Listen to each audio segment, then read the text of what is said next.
Love this podcast? Support us by leaving us a 5-star review on Apple Podcasts. Hit the link in the episode description to support us now. Thanks for listening and enjoy. So a couple of weeks ago, Rolando approached me about a special kind of remakes, reboots, revivals episode. He asked me, do you think Snack Snyder's Justice League qualifies for this podcast? Snyder? What did I say? It sounded like you said Snack Snyder, and I love that because he's kind of a snack. He's kind of hot. He's kind of a zaddy. I actually don't really know what he looks like. He's like really muscular. Face is a little bit on like the basic side, but is it a butterface? A little bit, I would say. Okay. It's not like grotesque, but I think he's more body than face. Well, I meant to say Zack Snyder, so we'll see that in editing. But he asked me, does Zack Snyder's Justice League qualify? And honestly, it doesn't, right? If you really, really think about it, in terms of basics, it doesn't. But you could make an argument that his original film was remade by the studio and that it just got released in its original format, which is a very interesting way of looking at it, don't you think? I mean, I think so. I actually come from the mindset that the one that the studio puts out is the original. That's ultimately the one that the industry paid for and distributed, and therefore it is the original. And the Zack Snyder cut, be it the fact that it was the original footage, mixed in with some reshoots, that is a remake of the original, despite the fact that it is in its entirety the original, right? I don't know. I love this. I also pitched it because I think it's such an interesting conversation for us to have as filmmakers. Yeah. Because I don't know, we're constantly complaining a lot about how studio interference messes up a movie, and here is proof of it and what happens. Yeah. And that is a discussion worth having alone.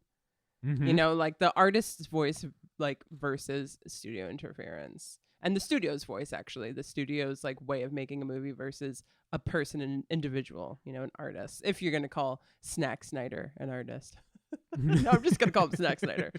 But it's so funny because right after we talked about it, we actually heard from a podcast friend of ours, the Brotherhood of Batman. You may remember in October 2019 that we did a 2-part episode where we covered different Batmans and different Jokers in preparation for 2019's big Joker movie.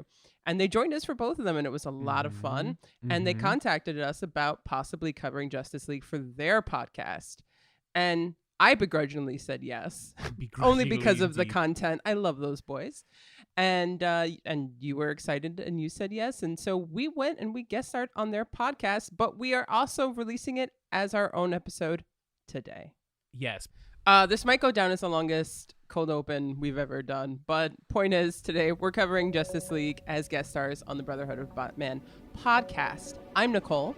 And I'm Rolando. And this is Remakes, Reboots, and Revivals, an original podcast about unoriginality.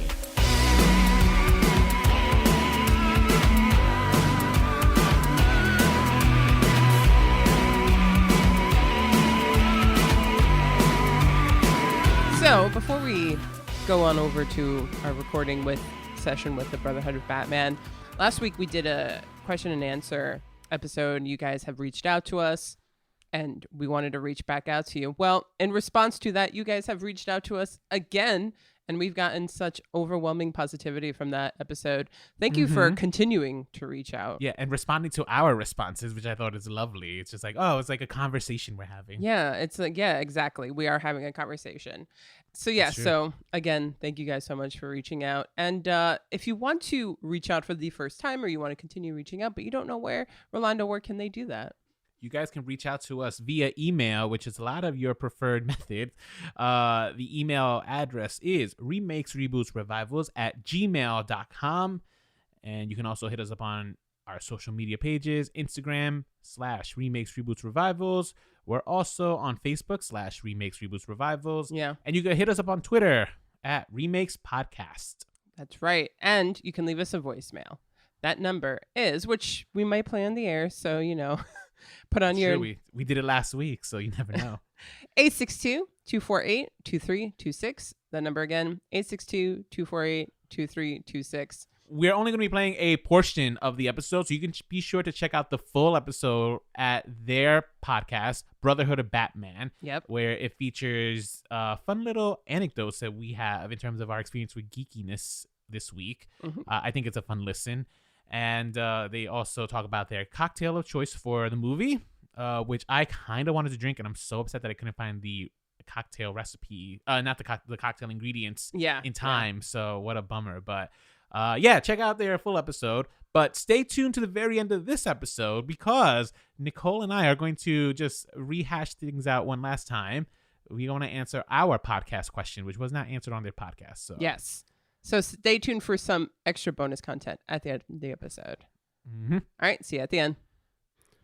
All right, so the reason we are all here is to talk about two lovely movies, which I had never seen until this assignment, so I am very fresh. I watched both of them this week for the first and only time, and we are, of course, talking about Justice League. So in the spirit of y'all's remake, reboot, revival, I'm so sorry, I had to make sure I had the order correct, and y'all, in the spirit of that, how would you guys clarify this or classify this? Would it be a remake? Is it an original make? No, that's I think that's a great question, because I think me and Nicole have actually talked about this on the podcast, right? Even like in passing, how do you classify this? I think it counts as a remake, or because it is a re-edit. All right, the only reason I think it's fine to count this as a remake is only because even just watching these, the studio and Joss Whedon interfered so much with the original cut that when you get the new one, it is like a completely, almost a different movie. So is the Joss Whedon movie the remake? So yeah, I would say that. That's fair. I possibly, yeah. Well, I don't know, because they had to do reshoots for the final cut of the Snyder Cut. So maybe. Yeah, and like, I mean, reshoots and stuff in like Hollywood and like re-editing, you know, it's so common, but on this level, it's just like, I feel like this is like a new level of that, where it's more than just a director's cut, you know, Snyder's version. It is kind of like a completely different film. Yeah, I'm impressed they were able to get all the superheroes back together, that they were available for that amount of time. Aaron. Right? Well, this was all happening. Luckily, a lot of this was happening during the quarantine, so like they probably looked at it just like people were looking for work and just like, all right. Oh yeah, sure. that's probably true. Yeah, because a lot of this picked up steam. Like I guess people were just stuck at home and they're just like, you know what? What I really want, I want to sit on TV and watch 4 hours of Zack Snyder's original Justice League cut, and HBO caved. I can happily say that I have never been bored enough in quarantine to actually want to watch this movie. So. Yes. So let's go ahead and talk about the original released one first, the Joss Whedon movie. Anybody want to give a fun little 30-second recap of the movie? Ooh, that's a great task. If no one's up to it, I can try to do it. I always try to recap the movies. Yeah, go for it. So we went 100%. We're going to make you guys do it. All right. Yeah. You sound so professional and knowledgeable. Let's see. I'll try to do the best I can. So, Justice League, the original WB edit, takes us soon after Superman has died in Batman v Superman: Dawn of Justice, and in this world, by the time the movie starts, Batman is already aware that there's something fishy going on that's intergalactic, planetary madness. He's figured out that parademons are trying to invade Earth, so he's trying to gather up the superheroes of legend that he had learned about, specifically Aquaman, The Flash, and Cyborg. And so him and Wonder Woman, who are the backbone of the original edit, they are working together to try to recruit these people in order to save the world from the big bad, Steppenwolf. And Steppenwolf is sent. He's here on Earth to conquer us. He wants to use the mother boxes as a way to what's he trying to do? He's trying to use. He was born to be boxes. wild. Yeah, I don't know. He's just a big bad. He wants to destroy Earth for some reason or take over or whatever.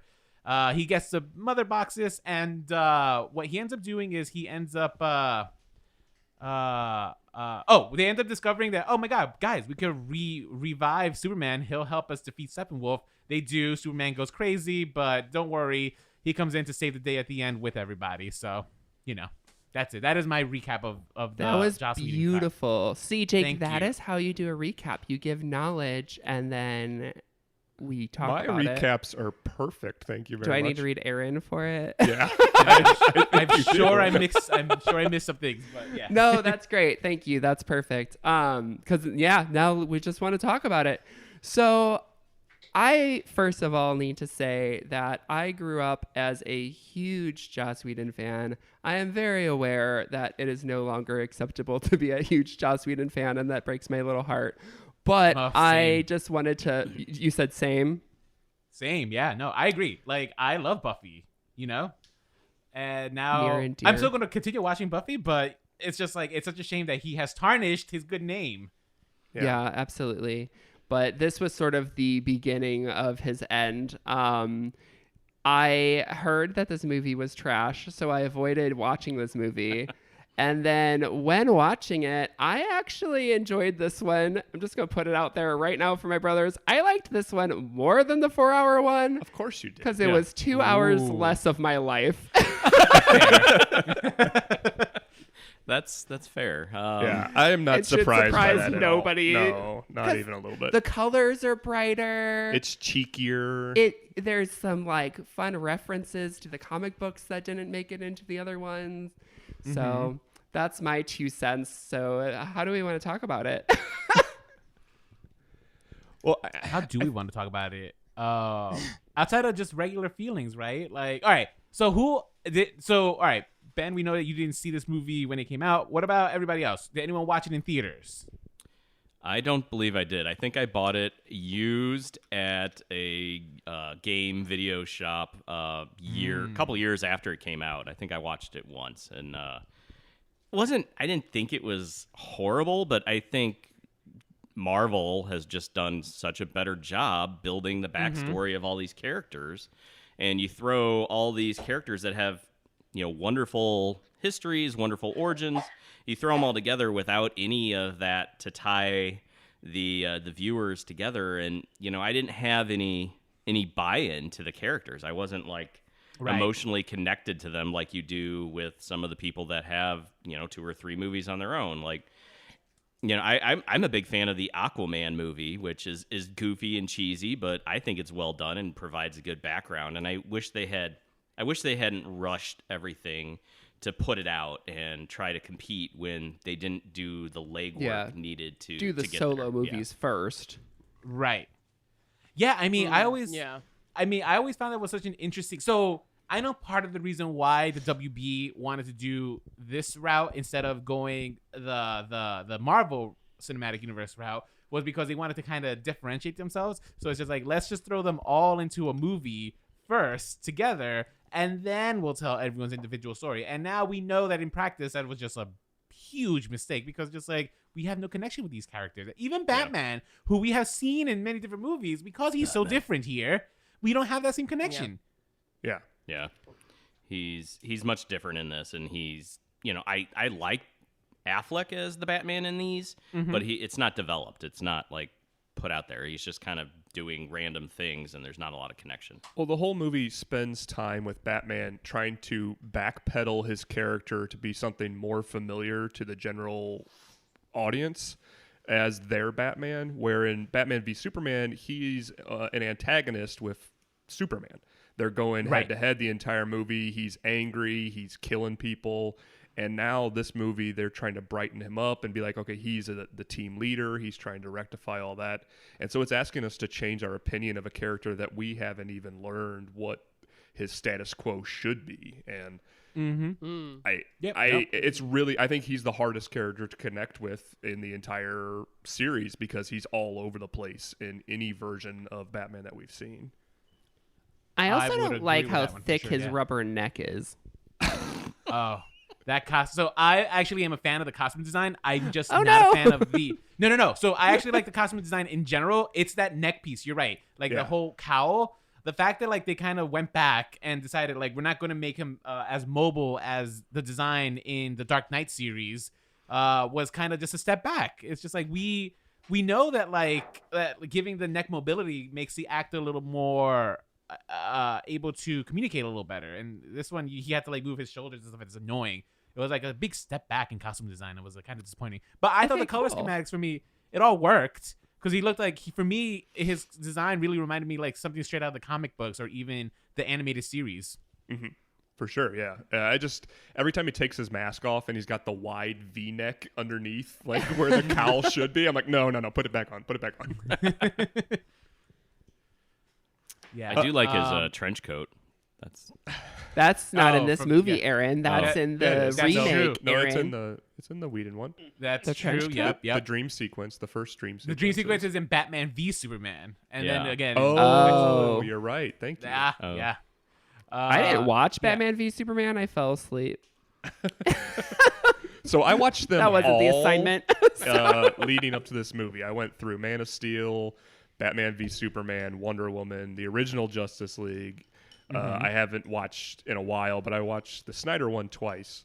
I did go see the original. Yeah, twice. Wow. He hates himself. No, I That is love dedication to the really craft, long man. movies. Yeah. Yeah. I did go see the original Whedon cut in the theaters with the wife and the teenager, and I remember leaving not disappointed, but just completely unsatisfied. It was like, okay, that was a movie. It was what it was. It was the first time I think that I did not immediately go out and buy it on disc when it was released. Right. Like Right. that changed even for Marvel movies. Like after that, I was just like, okay, I don't need every one of them. I'll come back to this movie later on and revisit it. And I didn't for quite a while go back and rewatch it. Yeah, interesting. Me and Eddie got to see the movie in theaters, but we actually got to see the movie for free because we got to attend a screening of it that was hosted by this company. Awesome. And thank God it was for free because otherwise I would have been so angry leaving the movie theater. Like I remember that being the reaction. Like we both laughed and we were just like, "Wow, I cannot wait to not see this with friends." Because I think I had one friend who was considering watching this in the theater like opening weekend because that was our thing back then, right? When we could go to movie theaters, go to the opening weekends, it was always a fun thing. This one was, I think for the most part though, Batman v Superman did leave such a sour taste in our mouth that we were really considering not. Most of us, like my group of friends, is usually 4 of us. I think only one of us was still down to see like this Justice League in theaters, and that was only just to see, all right, can it redeem itself? And the answer was no. But keep in mind, like I also read a lot of the trade magazines for Hollywood and a lot of those gossip rags, and I happen to know a lot of the behind the scenes drama that was going on for Justice League, right? So for anyone who doesn't know, that lasso of truth kind of brings a lot out in Hollywood. Yeah. Yeah, but so what happened was the studio was really interfering with Snyder. They were already on shaky ground after the disappointing box office returns from Batman v Superman, but they were already well in production for Justice League. All right, and then Zack Snyder's daughter committed suicide. And after she committed suicide, he and his wife, who's one of the producers, took a step back from the production of Justice League, and I think at this point it was in post-production. Then of all people they decided to bring in was Joss Whedon. I remember reading that and I'm just like, this is an interesting choice. That's such a big difference. And he had just I don't think he had just left the Avengers, but he was he did bring the first Avengers movie, so it's just like, all right, let's see what happens here, right? And because the first one was good. Yeah, that's true. You're right. The first one is good. The second one is kind of forgettable. Age of Ultron. But I was, I'm like kind of, all right. So when this announcement happened, I was, obviously I'm not happy about how Zack Snyder got off of the project, but I was not a fan of Zack Snyder's handling of the DC universe in general. I think he's a little too heavy-handed with his symbolism. I think he's a little too heavy on the color grading. A little. He takes himself way too seriously for a series that like doesn't have to. I get it. I think DC usually tries to make themselves like really gods amongst men, and they have like these the Trinity is like so much holier than thou than any Marvel character. Right. And there's always been a disconnect with, I think, with the general audience versus a DC audience, right? Like DC audience will eat that shit up, but I think generally speaking, like most people will gravitate towards like the fun and levity of a Marvel character over over Right. the DC ones, despite the fact that everyone knows the big three. Everyone knows Batman, Superman, and Wonder Woman, right? But I think people would still prefer to like both either read or watch movies of the other ones that are a little lighter, a lot of fun. Except with the exception of Batman, obviously. Where am I going with all this? I'm sorry, I'm like ranting. Yo, you're good. So that's giving totally the backstory format into of the our film. podcast. We just say whatever we want and then we figure it out later. So And, you're we you're just move on good. to something else. Yeah, there's- No, yeah, I think I'm just saying it's okay. Yeah, so I was upset. Obviously, like, thoughts and prayers for Zack Snyder's daughter, but like in my, what I was also thinking was just like, okay, great, he's off this project finally. And then they brought in Joss Whedon. I think my reaction was just like, okay, this is a good sign. This could be a good thing. Until Yeah, you realize, absolutely. like, when they said they're going to reshoot. And then you also find out, oh, by the way, Henry Cavill isn't going to be shaving his mustache that he's using for Mission Impossible. Okay, so the question then becomes like, well, do we need them reshot? Like, we can't just re-edit? Like, the movie is supposed to be in post. Why? And this is coming from me as someone who works in the industry who understands editing and stuff. It's just like, you could still you could take that 4-hour original cut of Zack Snyder and still trim it down to give you that same story without 4 hours of it. So Right. The I don't amount know. of directing that goes on in the editing room is substantial for a movie, and it could have been Whedon's cut of the movie just using the footage that was already done. But Correct. instead, they filmed a new movie almost for the original version. And my assumption does now actually, Nicole, you're the one who usually gets these facts right. But who is the final director? Who's the director that shows up on Justice League on the title? The original Zack one Snyder. it was He- Zack Snyder. Yeah. It is still Zack Snyder. He okay. retained that. He retained the right. Okay, that means in terms of directing, Joss Whedon didn't do, because there's like a rule. There is if a certain director ends up directing, if two directors end up splitting the work 50-50, the credit goes to no one. I think it goes to like a made up name in the guild that gets that credit. And Interesting. so yeah, it's like an inch. I forget the name, but there's a one movie I think that that happened that also got nominated for an Oscar, but I don't remember off the top of my head. Maybe not nominated for an Oscar, but it had come up before. But anyway, I don't think it was yeah. either of these movies. no. Yeah. You're actually thinking of Gone with the Wind and Wizard of Oz, but we can just skip over that. Okay. So Joss got writing credit. He's credited okay. as one of the writers, which I guess would make Got it. sense if he came in and rewrote stuff. But I don't know. Yeah. That's just how they wanted to do it. So I watched the Whedon version after the Snyder version, and I was really surprised that there were scenes in the Whedon version that were nowhere in the 4 hours. I was like, how much freaking footage was made for this movie? Because like you guys have said, you could have just chopped down the 4 to 2 and had a movie, but apparently it was too disjointed or too crazy.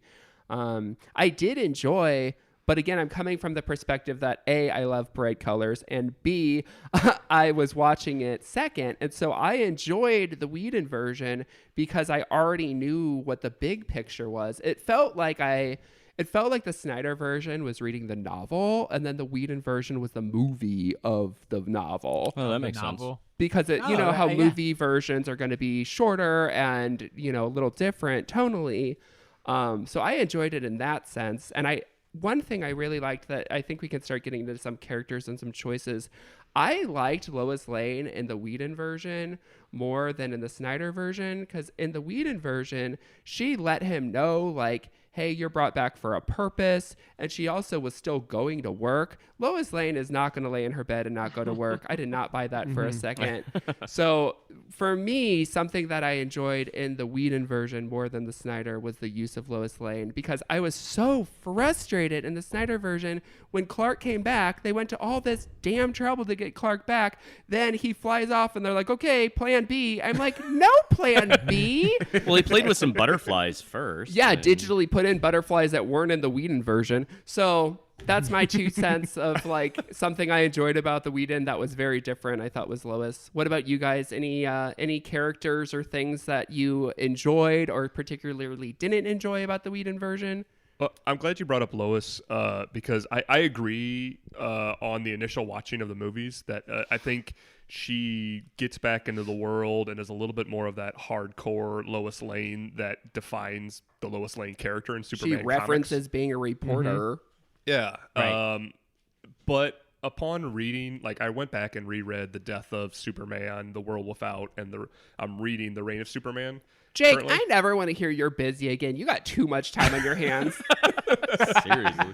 Yeah. So in The World Without Superman, which is the aftermath of his death, Lois Lane acts a lot like she does in the Snyder movie. And that made me appreciate a lot more. Like, she shuts down and doesn't know what to do at the loss of her fiance and the world's, leading superhero, and dealing with the duality that she was engaged to Clark Kent and, in love with Superman. For our listeners and our East Coast friends, I rolled my eyes so hard right now, but go ahead, Jake. I believe you. I'm not going to read it. Of course you're not. And we were way past that in our timeline. But I think that there is something well done to... I love when Martha comes to visit her. I wish they didn't pull that switcheroo that they did with Martha in the Snyder version, but we'll get to that. Martha!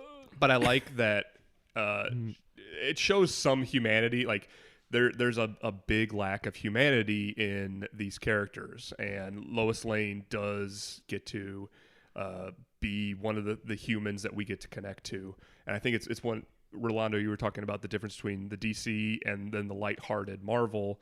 I think the Marvel has a humanity that the DC movies have always lacked, because it's hard to connect with these godlike characters.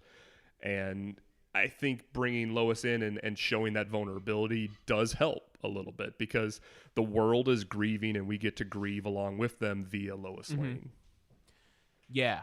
No, I mean, so I could have gone with either Lois Lane, to be quite honest. I think the reason why either is fine is because we've only had one Superman movie and then one Batman Superman movie, right? And Lois Lane and Clark Kent's relationship really didn't... By the time Batman v Superman started, like, they were already like in a committed relationship and stuff. But like, I don't know, it wasn't the same kind of relationship that I saw, like, let's say with Iron Man and Pepper Potts, right? It wasn't where, developed. yeah. So like, if Pepper Potts got a movie where like now after Iron Man is dead, after Infinity Wars, right? Seeing her grieve, that makes sense to me, because I have seen this relationship from like beginning to end, and where this Lois Lane one is just like, okay, watching her grieve makes sense, but like seeing her grieve for such a long time, I was thinking when I was watching the new one, the Snyder Cut, I was just thinking, it's just like, I don't know, but like, didn't they kind of hadn't been together that long, so what's this deep love that they have for each other? Besides the fact that I know the history. Yeah, I'm wondering if they're taking into account or thinking that the viewers of this had seen like the Christopher Reeve Superman movies, where that relationship is fully developed, and that they've seen the backstory, and and know that that relationship has been more developed in previous movies by years ago. Yeah, so I'm wondering if they're thinking that way. I didn't pay too much attention on the Lois Lane because she didn't have one of those slow motion cut CGI scenes. That's not true. She slow motion put her coffee down, and I watched a review where someone's like, the Zack Snyder version gives as much attention, or like it takes as long for Lois to put her coffee down as it does for Flash to go back in time. And I thought that was very funny. But. Nice.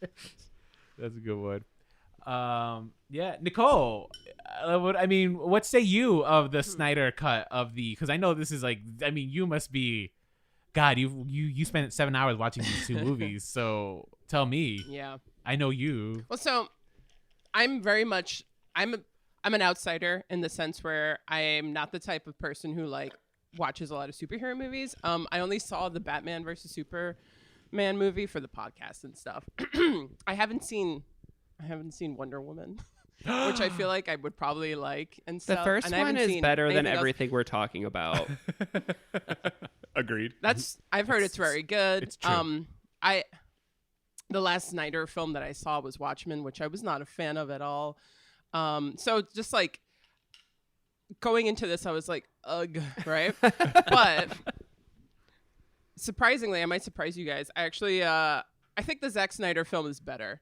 And then the Whedon weird Hollywood one. And it's really interesting because it kind of brought up this interesting conversation I had with myself, which is, what makes a film good? Because they're coming from two completely different types of filmmaking.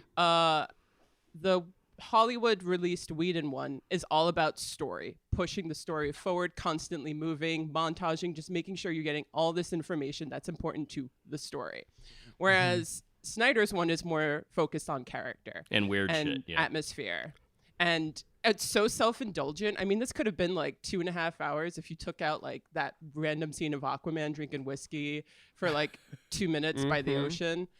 You know, shit like that could have been taken out. Like Snyder is so self-indulgent and he's a little pretentious, but I actually appreciated. Actually, he's really pretentious. Not a little bit pretentious.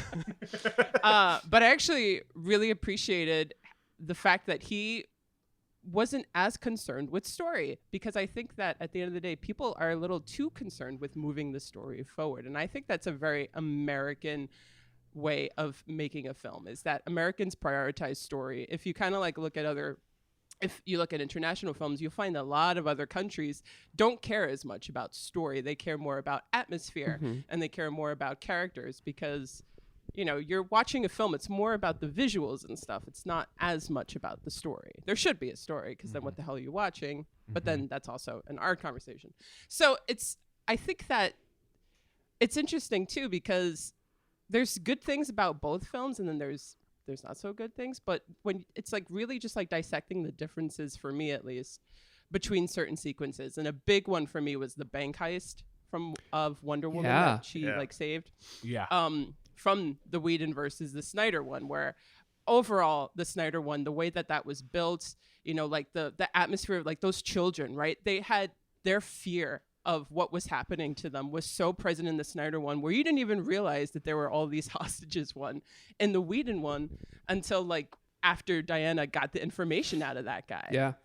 You know what I mean? Like in terms of the like what the people who are there, who are present, were feeling, the overall like tone of it, you know, like even though, you know, the guy with the gun and the music playing was like, I was like obviously really self-indulgent. At the end of the day, you actually felt that fear. I don't know. I personally did. Oh, I and agree you got completely. A sense of what was going on better. Another one that I just want to point out too, I'm kind of like going on because I have my notes right in front of me. You're good. But like the story of Steppenwolf as told by Diana to Bruce, right? One sitting in the Snyder film, and you really get a sense of all the different, you know, the Atlanteans, Right. That there's fucking Zeus and Ares there, humans and Amazonians, and they all came together, and there's this big whole thing, and you actually you understand what's going on, and you understand like how they all banded together to save this. But in the Whedon one, first of all, he like makes them go by a lake. Like he breaks up the story, which was weird. Like it wasn't in one sitting. It was like constantly moving, which is also like, why was that necessary? And there was more jokes in there too. But I felt like the story wasn't as clear, which is interesting, because the Whedon one is more about story and pushing it forward. Well, I actually disagree with you, Nicole. I don't think the Whedon one is about story. I think it's about beats. It's about hitting those beats to get you to the next part. I don't even think they cared about story, because I don't remember the story that well from the Whedon cut. Like I can't tell you why they were trying to get the mother boxes. I can tell you, but because the mother boxes I don't even think played as big of a. They were a MacGuffin, sure, but like even to the point where they weren't related to how Superman came back to life, right? Like it was, you know, you could just tell how this was. So yeah, I don't think it's story per se. I think it's about it's more so about hitting those beats, like getting you to the next part, like the exposition dump. And now we're gonna get this band together. We're gonna hit that all is but that's lost story. moment. The highlight Exposition dump is story. No, yeah. But I also think at the same time, though, story. So I maybe, and this is just me, like from my school of thought, where I think story is more so. The story is not necessarily the plot, right? I think the beats usually relate with the plot. The story overall, I think, includes character development and includes like what's it called? The journey. Where a plot is like, so for me, like, I'm trying to think of like how to say a good example. All right, so a story is me going to a party and getting so drunk that I throw up, right? Like that's just a story. The journey is more so of me, the story of me deciding to go to the party, and then the next day after that party, the repercussions of that party, right? That would be that for me is that. Did I say that right? The plot. I'm sorry. No, the plot is me just going to a party and getting drunk. That's a plot. Me. Would you classify getting this party as a gala? Or a gala. Oh yeah, in my fantasy for Yes. sure. That gets like held up at bank robbery. Yeah. No, yeah, for sure. But no, and then the story for me is like me waking up deciding I'm going to go to a party, and then next day after getting drunk at that party, dealing with those repercussions. That story. Does that make sense? I like there is a little bit of a difference, and I think the Whedon cut really focuses more so on like those hitting those beats and just making sure, just really just like throwing you on a ride that like by the end you're just like, oh. Mhm. Okay, Like cool. check boxes. He's Right. like marking off the Yeah. boxes. So for any of our regular listeners, this is what people who know what they're talking about sounds like. Oh. We're usually Only like nominally. colors, Batman, you suck. All right. I mean, that I just want to come back to Rolando because that is actually interesting, and I think we agree in different ways. Because I guess, in the first 5 minutes, it's all about, we're putting together a Justice League. I'm trying to find Barry Allen. Is it Barry Allen? Yes. Yeah. Yep, it is Barry The Allen. Good Flash? job. Very good, Nicole. Thank you. They call He him was Barry my Allen. favorite. You said he was your Okay. favorite? Yes. He was my favorite just because I love Ezra Miller. I mean, come on. Let's Ezra let's Miller talk is about just let's talk about so the Flash. fantastic. So the Flash is the wait, hang on. only reason I wanted to watch this movie originally. Ezra Miller is on the queer spectrum, right? He is, but isn't he also problematic is. because he like literally verbally like physically assaulted someone? Oh, I okay. thought he was Oh, did canceled he? for that. He like physically he got Oh my drunk God, and I can't physically keep up assaulted with someone. Well, never mind. Well, we're talking about the Flash, and his character in these movies very much reminded me of Tom Holland's Peter Parker. The naivete, the growing up, the just the kind of persona that he had in the Marvel movies. So I thought there was a connection to how they were trying to have the Flash be played out in these. I felt like he was super neurotic. It didn't to me seem like he was teeny. Like, so from the Snyder Cut, it felt like he was being like the comedy relief. Like, okay, you got to get this in here. But in the Whedon cut, where it's all lighter, he just sort of felt like he was like there was something different about him. There was just Yeah. I thought he was on the spectrum. Thank you. Yes, I did too. Yeah. I was like, oh, are we getting our first autistic superhero? Because I'm super into that. Thank you for saying it. But yeah, I thought he was playing it like he had Asperger's or something, like Yeah. Sheldon from like The Big Bang Theory, Absolutely. right? Like something. He's not that's so far off the spectrum that he can't function, but like clearly doesn't understand social cues, that kind of stuff. At least that's how they edited him in the Whedon cut. I will agree with you on that. awesome. Yeah, I'm glad I wasn't just seeing that. My my husband actually brought it up. I was like, oh, you're right. He's coming across very differently in these two versions. Well, and as an acting choice, I can get on board with it. Like, if his mind works as fast as his body does, like he's processing information at a different rate than anybody else is. And I like where he went with that character, but he does not feel like a Barry Allen to me. And if you're going to put the Justice League together for the very first time in cinema, I want the Barry Allen. I don't think we've actually seen a live action Barry Allen that is anywhere near what the comic book version No, is. because the one on the TV show, in my opinion, is very much written like Wally West. Right. And because Wally West was the Flash of the 90s, that's the Flash that so many people are familiar with and so many people want to be harkened back to. And that's the general consensus of our age group of what Flash is, that they keep melding that into the Barry Allen story. I was very happy that we got the Iris West scene in the Snyder Cut. I thought that was the best Flash scene of the entire movie. I agree. I love when he touches his wiener. for sure. Yeah. Wait, question: which Flash is in the Justice League TV show, like the So- animated?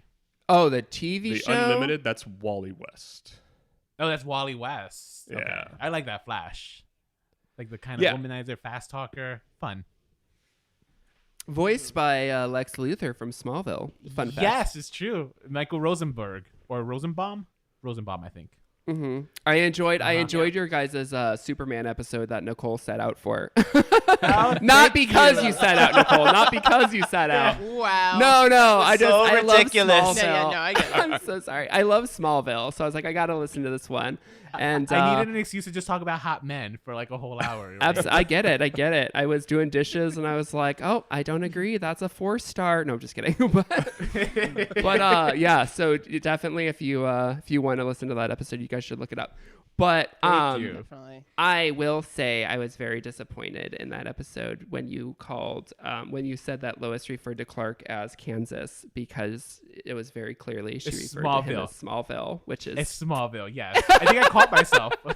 You did. Anyways, enough razzing on that. So we've done Flash. Any big differences you guys want to talk about? I mean, did you say besides Flash? Yeah, I mean, you can, Or if are you we- have I'm- more about Flash, by all means. Oh, no. I actually wanted to talk about the character of Cyborg. Oh, yeah. And how that would be differently yes. I felt That's- about Yes, that please. character. Yeah. From Snyder to Whedon. I think, according to Fisher, apparently, the only scene of his directed by Snyder, which was in the theatrical cut, was him meeting up with Batman and Commissioner Gordon. Okay. So the rest of all of his other stuff was reshot. Yeah. Yeah. So interesting. knowing Okay. that, yeah, and then knowing that and watching the Snyder Cut, which overall just like the buildup of that character and his backstory, I actually really appreciated. You know, it's like we're getting a little information here and there. We're like kind of like learning what's his deal, and then you find out, you know, his whole how he died and all of that. I thought it was actually way more impactful, which I thought was really surprising because, you know, the one thing I always felt about Snyder was how cold he was. He doesn't really understand, like, you know, like people's emotions, which is why his films don't have these great sense of humor. And they just kind of are more so about like the dark, quote unquote, grittiness of it. And like, spectacle. You know, yeah. And Snyder's very much like that guy who just kind of like got a camera and was like, oh my God, I could do slow motion. Oh my God, when I throw water, you could see all the particles. He's just like so... He's so enamored with like what film can do, which is like cute in some ways, but then that's my big word of him is overindulgent and self-indulgent, Right. because it's also like, okay, it's not great to do this anymore. Also, the scene with Barry Allen and that girl when he like got her out of the car and he played with her hair was super creepy, but that's last thing I want to say about. Because he's in love. He's gonna in fall in love her. with her. Yeah, Iris. That's Iris. Yeah, That's Iris gonna be his West. true love. Yeah. Falls in love in It the was blink just a of an little eye. weird. I mean, yeah, I don't. Yeah, disagree. there was I felt like it went like 2 seconds too long. Oh yeah, But then it transferred to the hot Yeah, it was dog, just and then a it was like, little too okay. Well, with the hot dog, actually, I will say, I thought he was Yeah. going to do something funny where he was going to take the hot dog and kind of stick it in her mouth. I was just like, this is going to be weird. That would have not been okay. No, that would That not would be have okay. definitely been it. That's a no-no. That's a no-no. But I do want to say something about the Cyborg, because that was my issue with the Joss Whedon cut, was that Cyborg was a character that was a missed opportunity there, was not developed. I saw all this potential in this character, and I love the character Cyborg period from the comics, and I just saw what a waste, especially having this like element of like where you feel like you have like body issues because of you're like Frankenstein, and it's your dad that put you in this situation, and so you have like all these body issues and dad issues mixed together, and nothing gets said. His character is just in one scene and another, and nothing is experienced from him or seen through his eyes. But when we have this Justice League, Snyder Cut, now this character is so much more. He becomes almost like the heart of the story. And you get his journey. You know, you get his journey, and you get this like, even though it's not so much to say, it's not like a father and son happy ending, but there is this process of healing, you know, and he doesn't become like and what I was speaking to Rolando earlier, it's like he's angry, and his angry at one point made him paralyzed, but now he had a mission, and he used that anger and he focused it to become a hero, to become courageous. Right. Yeah. Yeah. I think he actually ends up being the backbone of the entire movie. His relationship and story with his father progresses the actual story beats much better in the Snyder Cut than it does in the Whedon. We understand what Star Labs is doing with the mother boxes. We understand more about what the mother boxes are capable of through his father's work. Their relationship and Cyborg's reluctancy to become a hero is all what this movie is about, is Batman trying to pull these guys together to be a team where they don't want to be a team.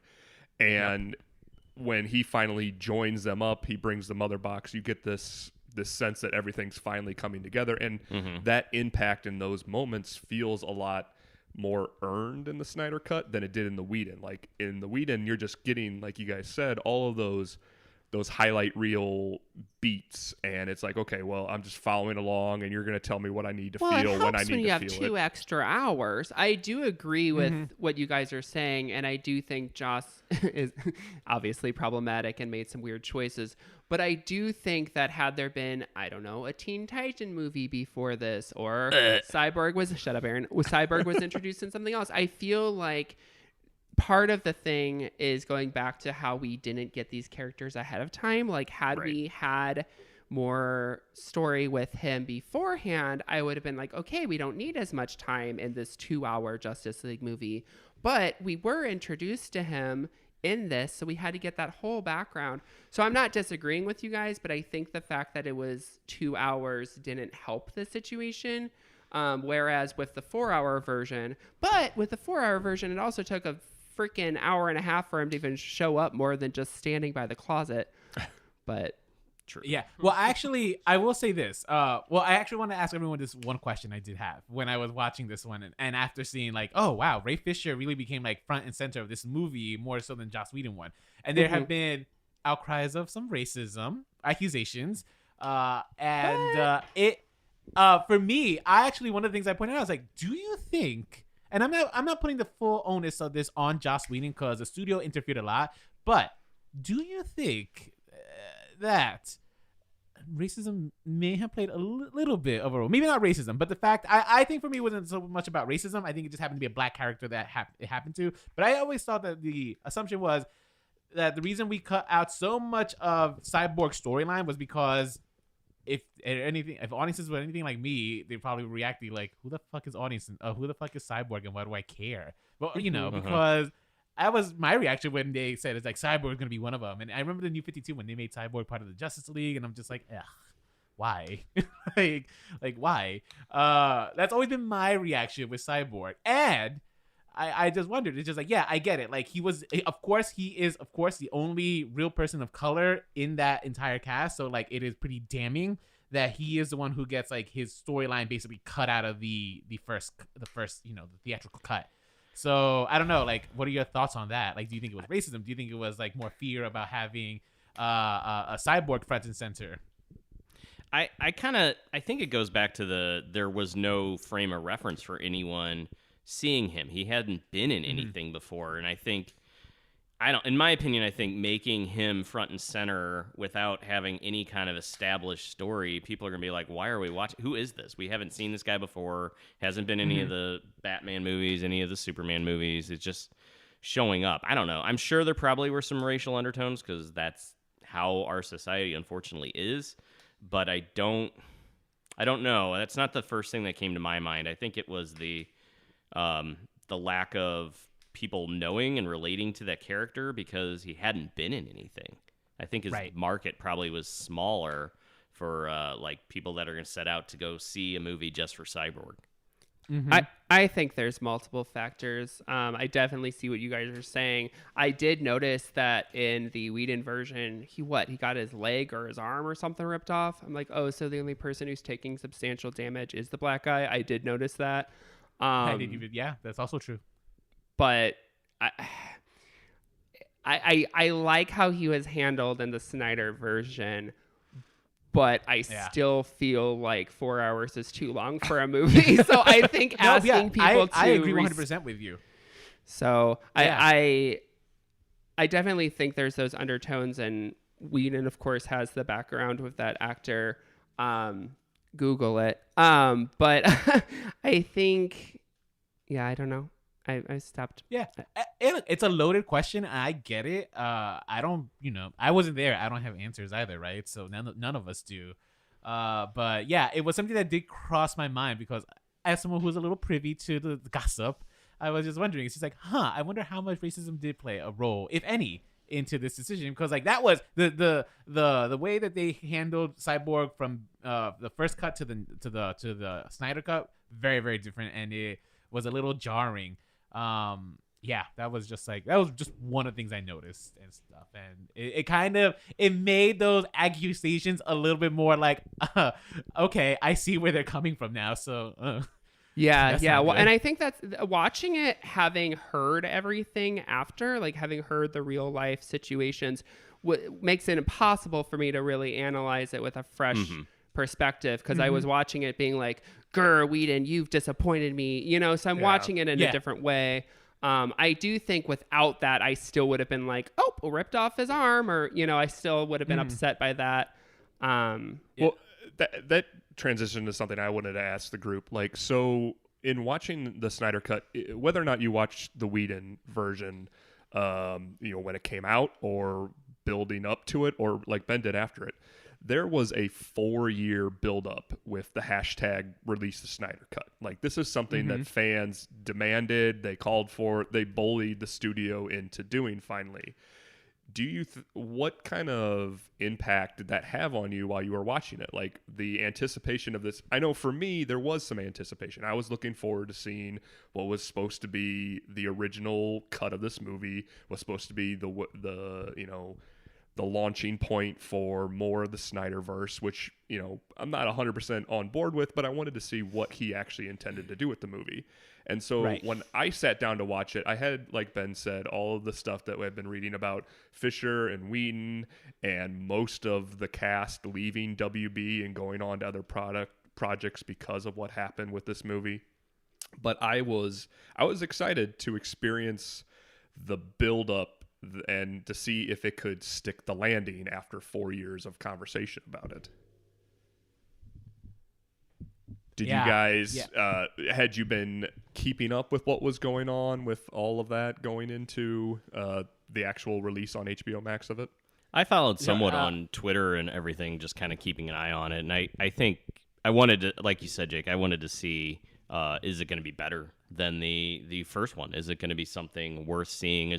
I was looking to see, are they going to develop the characters more? Are there going to be more backstories where we can feel more invested in some of these people that have just showed up?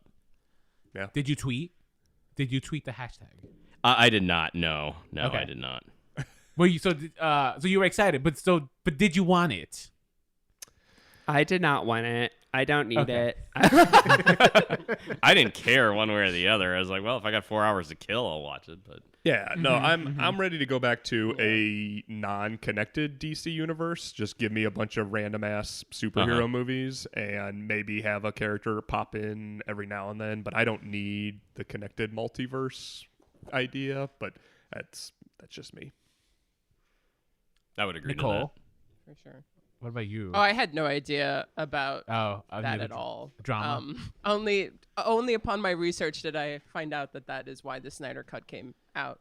So, but I'm actually looking at them. Like I watched them this week, and I just watched them as films, and I'm actually kind of glad that people were able to do that and get this film, because I actually think it kind of redeems the original film in a way. Wait, if you think the Snyder film, if you're in agreement with me that the Snyder film is superior to the Hollywood cut, and I call it the Hollywood cut because I'm sure it's more than just Josh Whedon who's put their hands on the movie.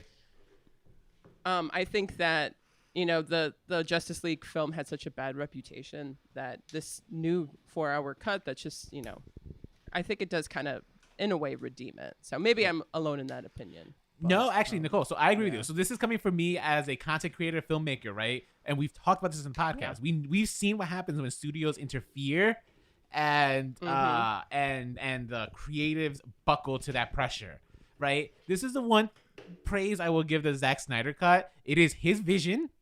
It is his vision, and he stuck to it. And you know what? I can't fault him for that, because like as a filmmaker, that's all you can ask for, right? Like there was actual conviction in his filmmaking that you see from beginning to end. Whether or not I like it, it doesn't matter. This is his work, right? And for me as a filmmaker, I respect that, as opposed to seeing that Hollywood camel that was the first Justice League cut, right? And so I participated in that. I participated in that release of Snyder Cut only because I, as you know, someone who's been doing this our podcast for a while now, like I just happened to see like what happens when Hollywood is either trying to please everyone and like not really sticking to any principle in storytelling or like or vision. And you know what we get is like these kind of movies that are so flimsy, interchangeable that you know are just like garbage. And absolutely, you know, I think that's and so this is why I actually want. I'm so glad we were getting a chance to actually talk about this, because I think this is a case study that I feel like filmmakers might study this down a few years from now, because like this is interesting, right? This is, you're seeing the industry versus the filmmaker here on some level. Yeah, absolutely, absolutely. And so you know, I went on to Rotten Tomatoes and pulled some quotes and some things about both of the movies. So the original 2017 release was a 40% on the tomato meter and a 71% on the audience. And one of the quotes that stuck out was, all of Snyder's DC films seem more concerned with repercussions of actions than actions themselves, which I thought was interesting. The 2021 remake, or whatever we want to call it, was a 71% on the tomato meter and then 95% for the audience, which I think the audience score is clearly boosted by the Twitter brigade. And one of the quotes that was on there was, let's not forget the Snyder Cut was in part willed into being by a toxic social media campaign, mob rule begetting a mystical monocultural object that is finally much bigger than its ostensible creator. That was beautiful, Aaron. Yeah. Thank you for quoting that. But but also, like, if there was no pandemic, I don't think there'd be a 95 audience percentile rating for this movie, because I don't think, I mean, maybe the people that are going to watch it would still like it, but I don't think as many people would watch this if they got to go about their normal lives. Like, I think... No, it gave people something to do. Right. Like, I think this coming out near the quote-unquote end of the pandemic is helpful for it, because I love y'all and I will read and watch and do what I need to. But if we weren't pandemic and you're like, we're going to watch this 4-hour movie, I'd be like, have fun with that one. So that might affect some of the... And I do just want to say, Nicole, I agree with, well, we're jumping all over. We're not in our review yet, our opinions and recommendations. But I do think the Snyder Cut is a better movie in the sense of, you know, what's happening the whole thing. And it does stick with its, you know, theme and its vision. But as far as enjoyment, I definitely enjoy the other one more. interesting. So I think Anyone Snyder else? is better, but I'm not going to watch either of them again. But if I were, I already know the story, so I can watch the Cliff Notes Whedon version. So, oh, you know, yeah. No, I'm definitely never watching either of these again. But, but I will mean, say this. Hey, wait. I will say this, though. The movie came out at the right time because a lot of us are still stuck at home. It's a 4-hour cut of a movie that kind of is broken up into like 6 chapters, basically, right? Yeah. 5 if you don't want to count the epilogue. Fine. Basically, more or less, me and Eddie did watch it kind of like, we watched the first 2 parts, which is like an hour. And then we were just like, all right, I'm taking a break. And I was just like, continue this tomorrow. And it felt like if I was just watching a Netflix TV show, which is more or less how people are watching. We are binging 6 hours of content at a time. Right. Yeah. Any given day of the week. Mm-hmm. So it's just like, how is this really any different? The only difference is that like you're watching one story beginning to end, but like I would argue that like sometimes a season of like Stranger Things could be is that. Well, know? and there was conversation yeah, I mean, when you're about. stuck at home. Sorry, Nicole. Go ahead. No, I was just going to say, when you're stuck at home and you're not going to a theater, you're not stuck to that duration. You know, like I think length at this point doesn't even matter. You know, the fact that it is like 4 hours is kind of in a way irrelevant to at least like overall like watchability of the film, because like it's meant to be seen at home and stuff. Mm-hmm. Yeah. Yeah. So I actually, and I know that they were going to do it as a mini series. But they kept it as a 4-hour film, and I don't know, like it's interesting how, even though like it's all streaming, so it is kind of like already a mini series, especially with all those different parts. But I don't know. Anyway, No, that's really take it away, interesting. And I think the way my brain works, if it was released Doesn't work. in episodes, sometimes it works. If it was released in episodes, I wouldn't have complained about it. It's just the fact that they released it as one thing that my mind is like, that's too long. So I totally get what you're all saying. I agree, but for whatever reason, a 4-hour one thing is a no for me. But if it was literally 6 episodes and they're like, okay, episode 1, episode 2, like I would have handled that better. And I did watch it in 3 nights. We broke it up by chapters.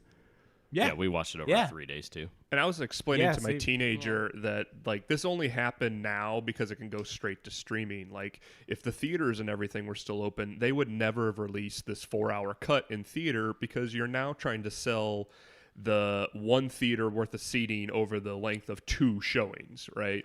Absolutely And true.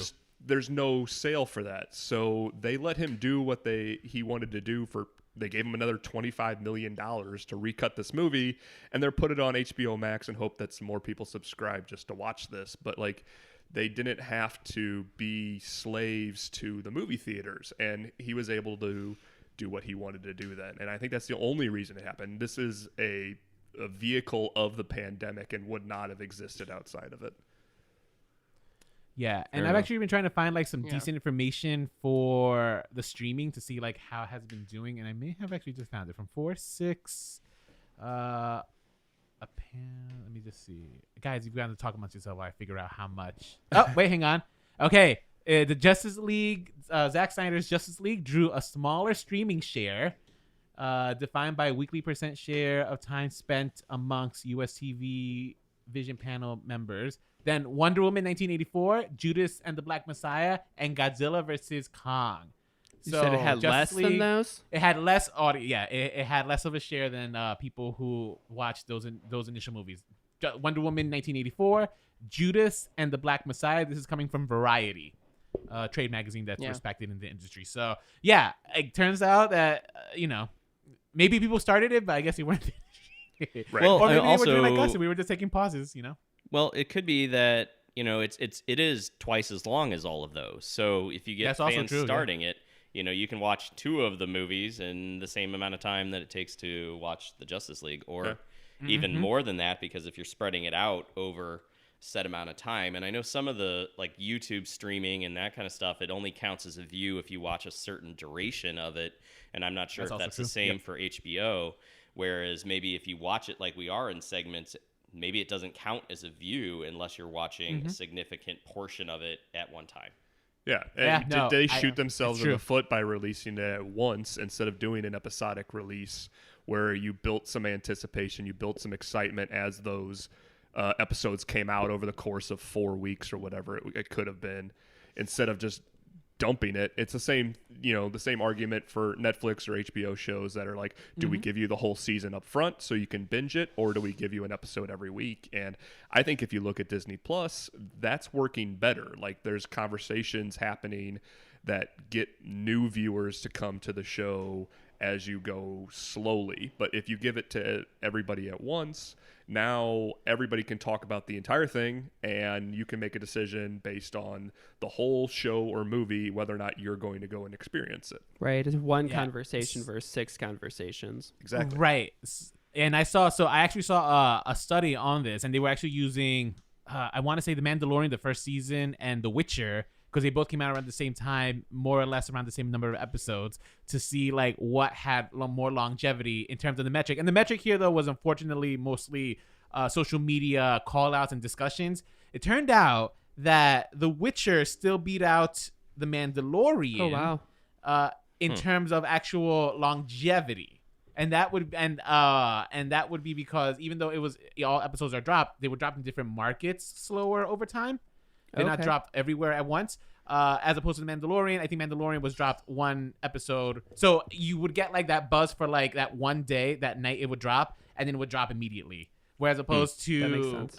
what they saw with The Witcher would be like almost like what's that diagram? the bell curve. It would be more of a bell curve, right? So that was an interesting study. If I can find that link, I'll send it to you guys because I think it's a fascinating read. And it's just one of those things. We're entering a new age of media consumption where like all these questions that we ourselves are asking as consumers and sometimes content creators, like these are things that there are no answers to just yet. I think it's going to take another 10 years before we have like solid evidence as to what is the best tactic to release a movie for a new generation of people who are consuming media in a very different way. Yeah, and it'll be completely different in 10 years. You know, the platforms will be, I mean, it's changing daily right now during the pandemic. So, you know, when we get out of this, will we go back to theaters and all that kind of stuff? Those questions are still up in the air for what's going to end up happening.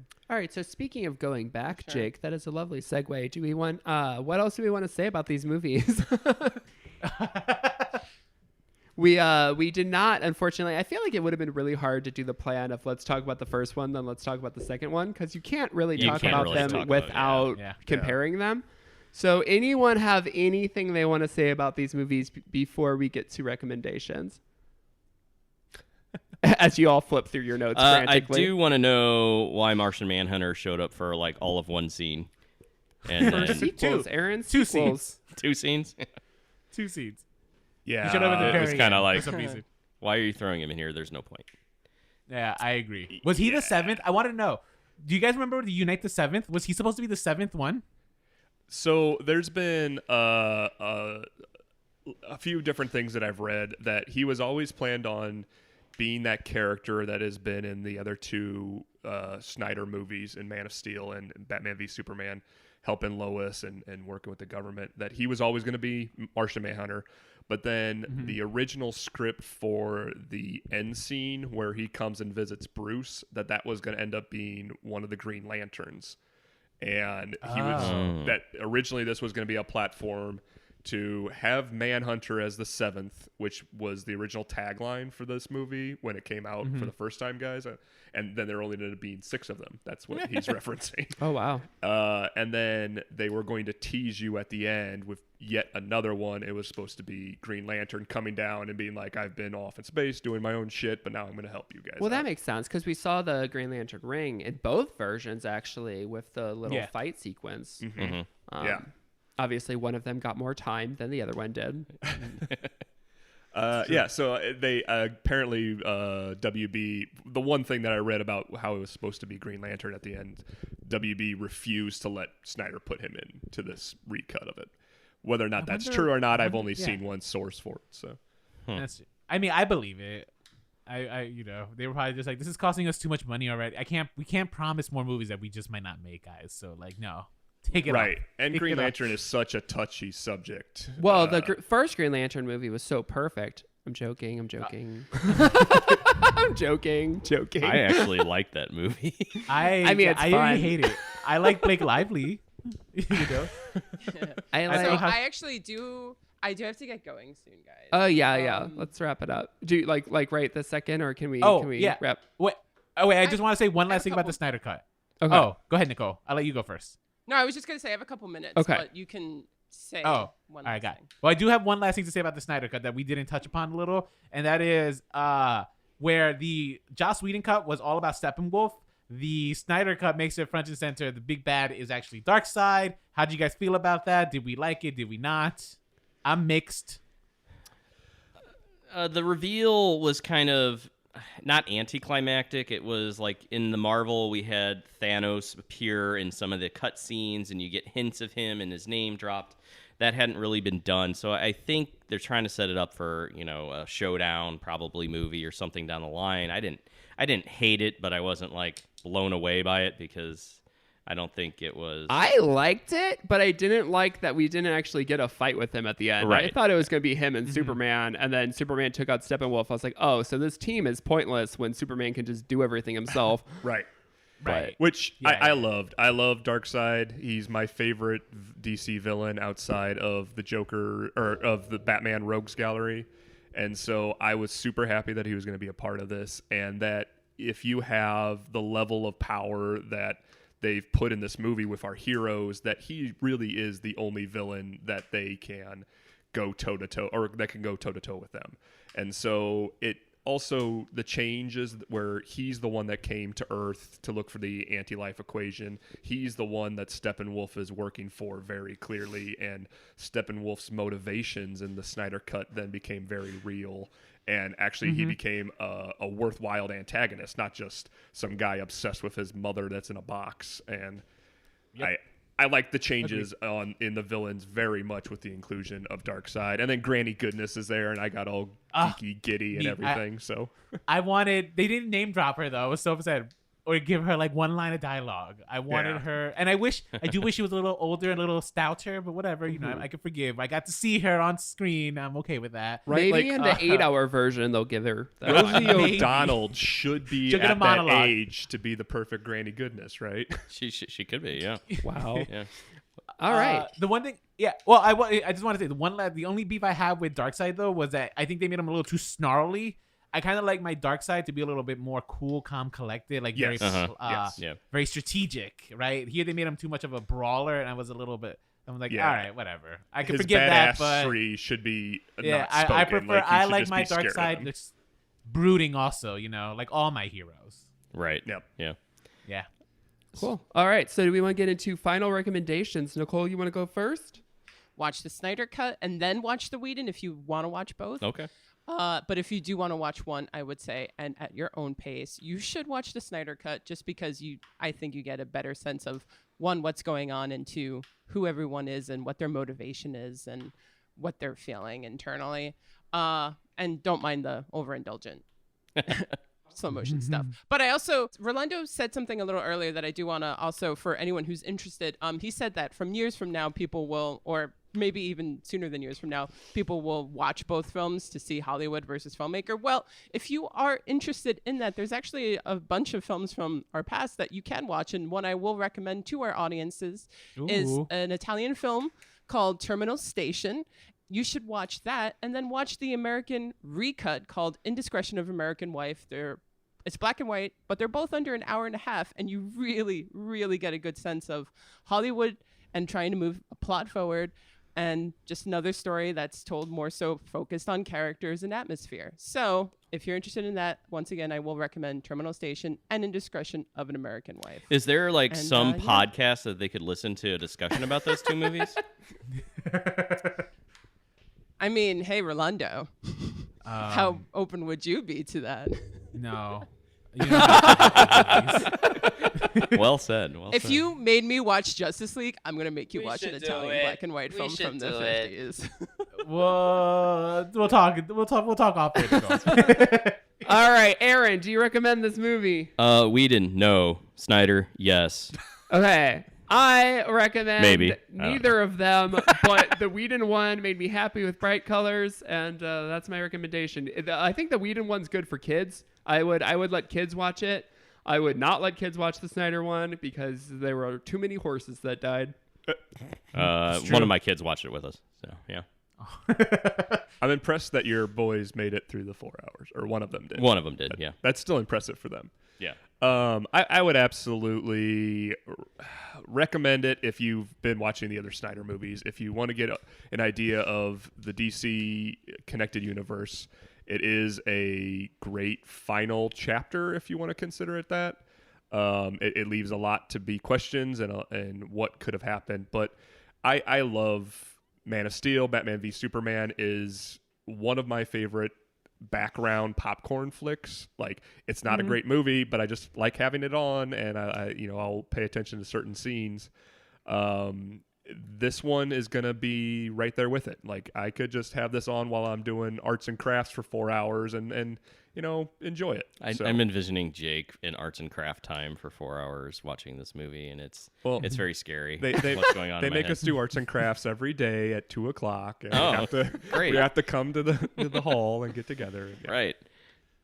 What about you guys? I would say, you know what? I didn't think I was going to, but I came out of Justice League Snyder Cut recommending it. I was like, you know what? Split it up into 2 nights, 3 nights if you have to. It's actually, I think it does a good job of kind of telling the story, and it made me satisfied at the end. I was just, I finished it saying, it's like, I'm glad I watched it. I'm glad I finished this. It was an accomplishment. Yeah. Well, for me also the Snyder Cut. I felt like I really kind of I enjoyed it. I enjoyed it a lot. I enjoyed the fact it gave me more of the story that I was missing out, and it just worked perfect. Like being a pandemic, being home. I already have watched everything else on Netflix, so this was perfect to give me my superhero action. Mm-hmm. Nice. Awesome. Yep. So for us, our next thing would be to bug Jake and say, "Hey, Jake, what's next?" Well, this is coming out during our season 6. We're getting pretty close to wrapping up season 6, which is villains have taken over our show. So I don't know exactly Chaos, which. basically. It's either Complete and total. my final pick or Ben's final pick, which you can listen to our last book review and catch up on which book we're actually going to be Catch talking up. about. But, what's coming out on your show soon, guys? I think the next episode is Mortal Kombat, which I'm looking forward to because the first one is so bad but so good, and it gave us like one of the greatest songs ever, the Mortal Kombat. I still own that song. CD. Yes, I do. It's so good. That song still holds up. It's so Nice. good. I still run to that song. Yeah, you still hear it on the radio or in the gym. Like that is a song that just will not die. So I'm so excited to talk about that. I don't know how the WB movie is gonna be, but if it's anything as campy as the original one, I'm here for it. And then we I also think it's got going to Mighty be Ducks. bloody. Very, very I bloody. hope so. But yeah, Mighty Ducks would be then the following week. Oh, nice. If you guys don't know. Yeah, we've been Yeah. watching the Disney show. Oh, what'd you guys think of it? Oh, I like it. We watch it, the four of us at home. Yeah.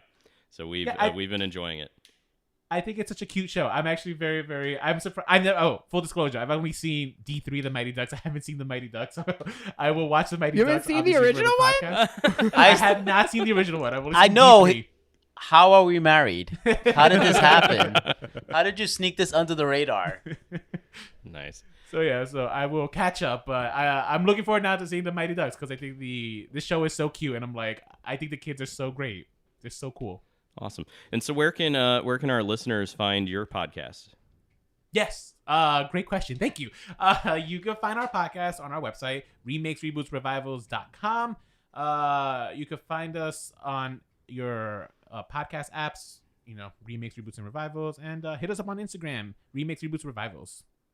All right. Well, for the Brotherhood of Batman, I am Ben, your sunshine into Gotham. Thank you for listening. I'm Aaron. I'm the oldest out of us. I'll clean us up. Thanks for tuning in, and thanks to our guests. And yeah, thank you guys for joining us. Jake, Thank I'm you the for middle having brother. us. Yeah, it's All been right. awesome. Bye. Good talking to you guys. Thanks for joining us.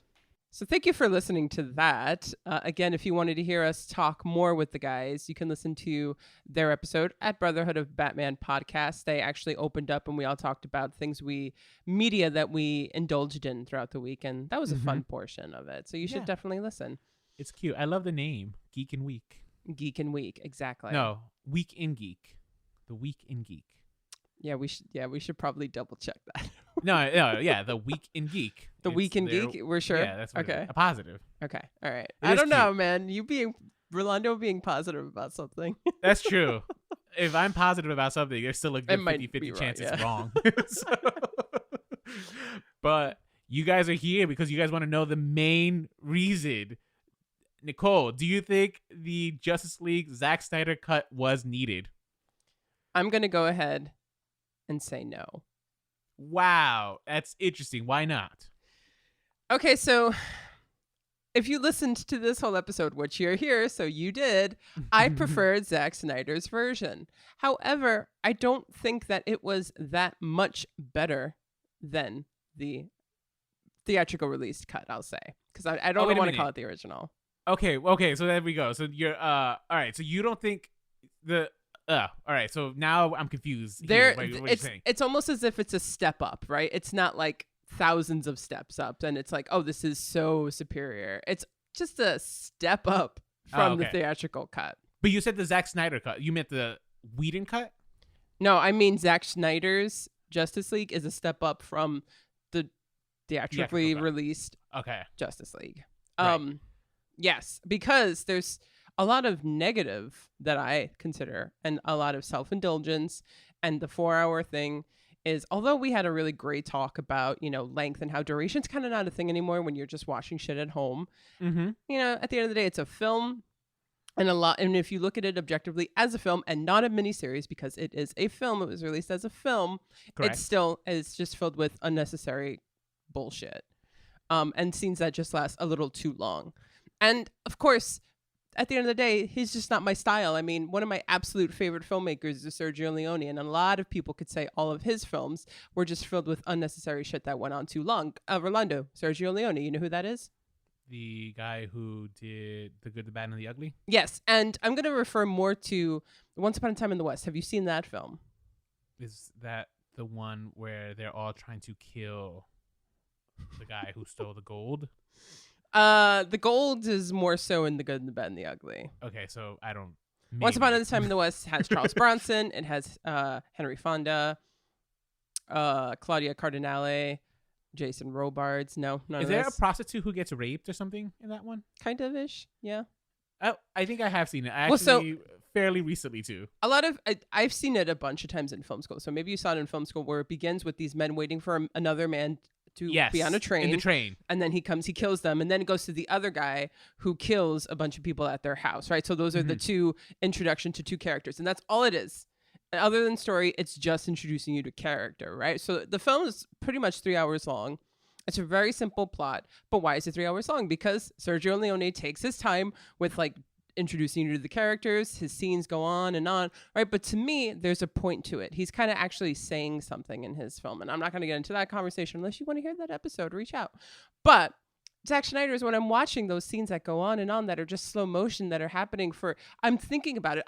You should be having a conversation with yourself. Why is this filmmaker choosing this every time you watch a film, right? Every time you think Right. that it's at least that type of film, not merely pure entertainment. Zack Snyder, I do think considers himself an artist. So why is he presenting it in such a way? Why is he filming it in such a way? What is he trying to say?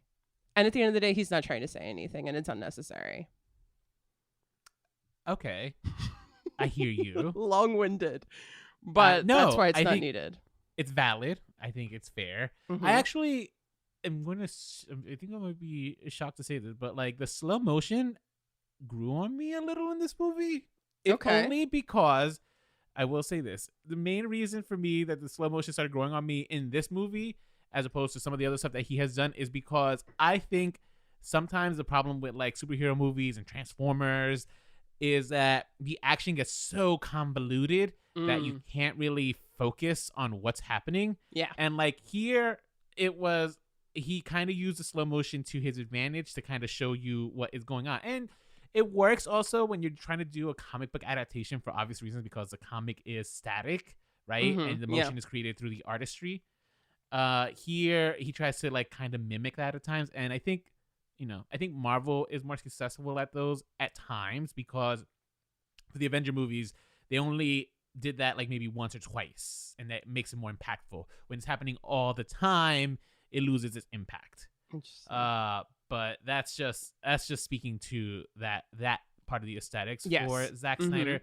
I think for me, the reason, and I am so surprised I'm saying this, but I think this movie was needed only because I think this movie was so much better than the theatrical cut, because, and I said this on the podcast, so you heard me, but it is because there is one singular vision to this story, to this movie, and because of that, it felt there was unison, right? It wasn't a combobulated mess. You can see that Zack Snyder he had an idea and he executed it. Whether or not I liked it, that's not what I'm critiquing here.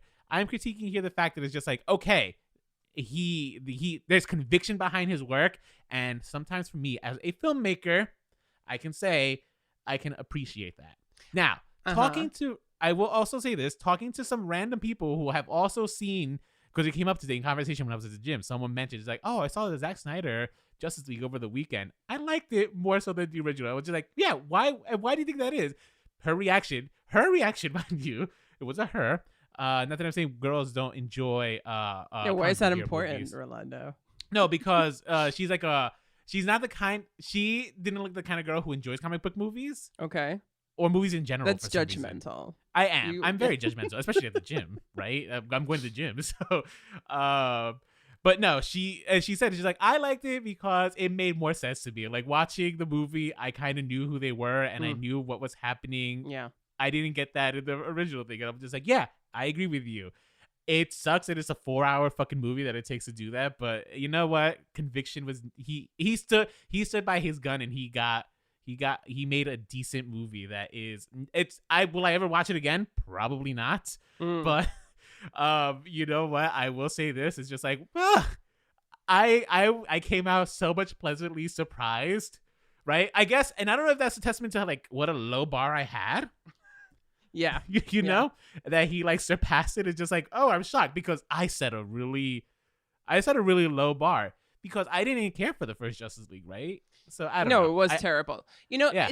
I agree with you in so many ways, but I don't agree with you in the sense where your answer to whether or not this was needed, I don't think it applies, if that makes sense, you know? Well, the reason I think it was needed though was because I think it fixes. I think the Justice League movie it's a pity that it was so shitty when it came out in theatrical release, right? Which is a shame because, like I said, these characters are mythic. These characters are like everyone in pop culture knows Batman, Superman, Wonder Woman. Yeah. Right? You cannot say that. You can say that now about Iron Man, but like you couldn't say that 15 years ago.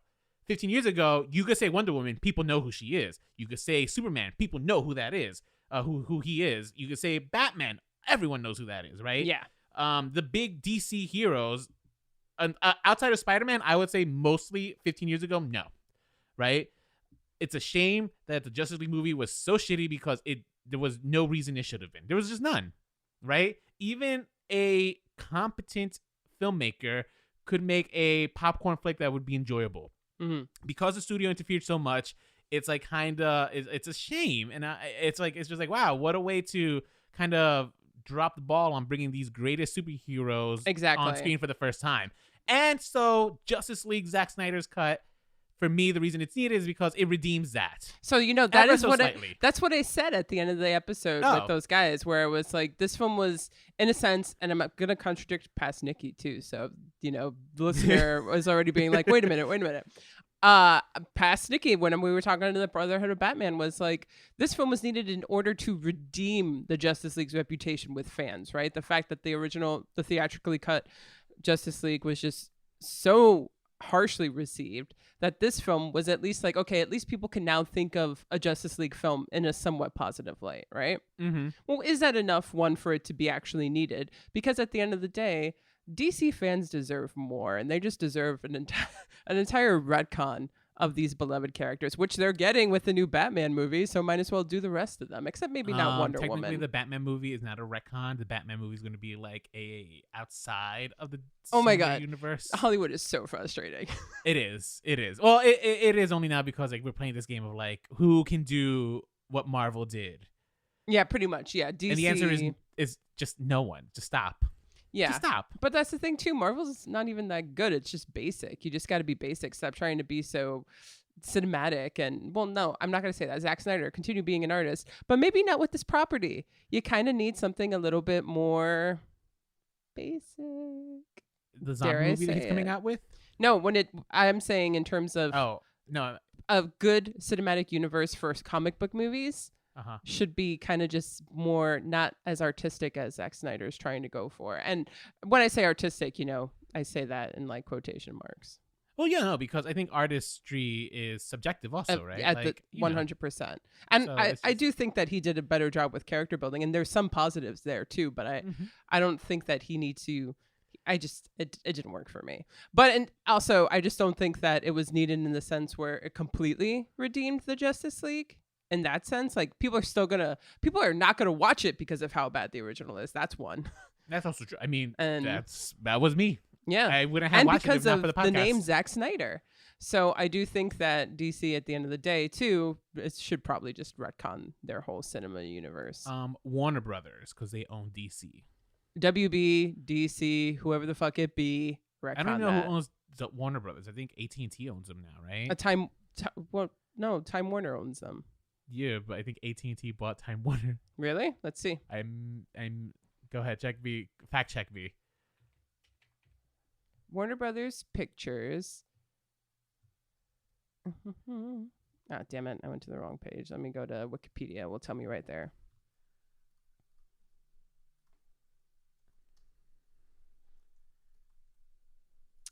It says its parent is Warner Brothers Studios and Network. AT&T has completed acquisition of Time Warner Inc., bringing together the global media entertainment leaders Warner Brothers, HBO, and Turner. Where do you see that? I googled it. It's at about.att.com. So this is from AT&T themselves. Oh, okay. Oh. Yeah. Yeah, that makes sense. I remember. Yeah. So actually, that's why in HBO Max, when you get to the bottom, you see like Turner Classic Movies and Boomerang, right? Like all these properties all the Warner that Brothers, are owned, that are owned basically now by AT&T. Guys, I mean, I know we're constantly complaining about Hollywood's unoriginality, but like this all stems from like these companies just merging into one mega company. So seriously, yeah. You want to kill creativity. Yeah, the only long-lasting film company has been Disney, and that's turned into a business powerhouse. You know, back in the day. So you're right. Disney may be the longest lasting, but they're the ones who are owning everything too. Yeah. And if you want a little bit of a film history, back in the day, studios, they completely owned themselves.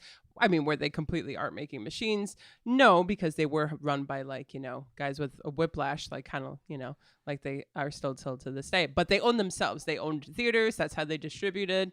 And then when actors, you know, wanted to get out of their contracts that they felt that they were binded to, and theaters did too, the studios collapsed and needed to be bought out by other companies. And that happened in the late 60s and 70s and stuff. And that's when the change happened. And that's when in the 80s, just really quick, because of the fact that all of the studios now, you know, other studios went out of bankruptcy, like United Artists and MGMs and stuff. They became just solely business based, and film has changed because of it. Film has now become a business purely, and no longer at its main focus an art form, which is why I think film is dead in that sense. A lot of people would disagree with me in that sense. So anyway, we'll get to that in another day. That's it. I mean, look at the conversations that Justice League, Zack Snyder Cut have brought out. And I think that's ultimately why I'm glad we covered this movie. That's it. Like, that's it. If only for that. I think it's going to be one of those interesting film study like pieces, right? I think it's going to be like one of those like. Yeah, you keep saying that. They already have a bunch of films though that you can study that for. But if you wanted to watch one in terms of a superhero movie, you could do that. All right, fine. How about this? I feel like it's something that like a lot of YouTubers are going to keep making video essays about. That's true, for yes. like the next 15, 20 years. Yes. There's plenty of examples go. of a studio film versus a film, an artist film that you can look at. But if you wanted to do one on YouTube of a film that done today's day and age, then definitely do Justice League. I would watch your video. So if you're out there thinking about that, or maybe we should just make that video ourselves, Rolando. We could. I don't have the energy to do YouTube videos. We're at our computers all day, man. That is why. Something else? I can't. I don't have. Someone do it and just like, you know what? I'll throw my voice in there, like if you want. It's just like I'll even get on camera, be like, I'll do a quick like little snippet interview, be like, I'm so glad you're doing this. I totally feel you on that. So that's it. I'll be one of your sources. Yeah. But that is it. I think we have talked. We have just run just as long as a snacks. Yeah. Snacks. Yeah. We should call this Zack Snyder's remakes, reboots, and revivals. No, that's it. Remakes, reboots, revivals. The Zack Snyder cut. The Zack Snyder cut. I love it. I hate it. Yeah. It was too long. I mean, yeah. I don't disagree, but I also found myself enjoying the movie. So, what can I say? Yeah, I definitely enjoyed it more than the theatrical cut. So I was actually shocked that when you said that at the other podcast. It's just like, huh? Yeah, I knew it. I wish I could have seen you because I said it too. I'm like, I feel like I'm going to shock people when I say this. Yeah, but that's how terrible the theatrical cut was. It's bad. It's so bad. And we've talked about this before on the podcast. I don't think story should be the main focus of films, right? It's a visual art form. I think story should be there, but it should work at its own pace and it should do its own thing. It doesn't need to be the main driving force of a film for me. I feel story should be not the main driving force, but it is important, as is the visuals. I feel like they should complement each other. I care more for tone and atmosphere and what you're trying to message instead of story. Those are my three important things in I do like film. message too. That's a good one. Yeah. So yeah, that's it. I have nothing else to say. I am ready to call it a day. At 9:00 at night when we're recording 9 this. That's my life now, right? Seriously. All right. So- Well, until next time, guys. Stay Stay original. original.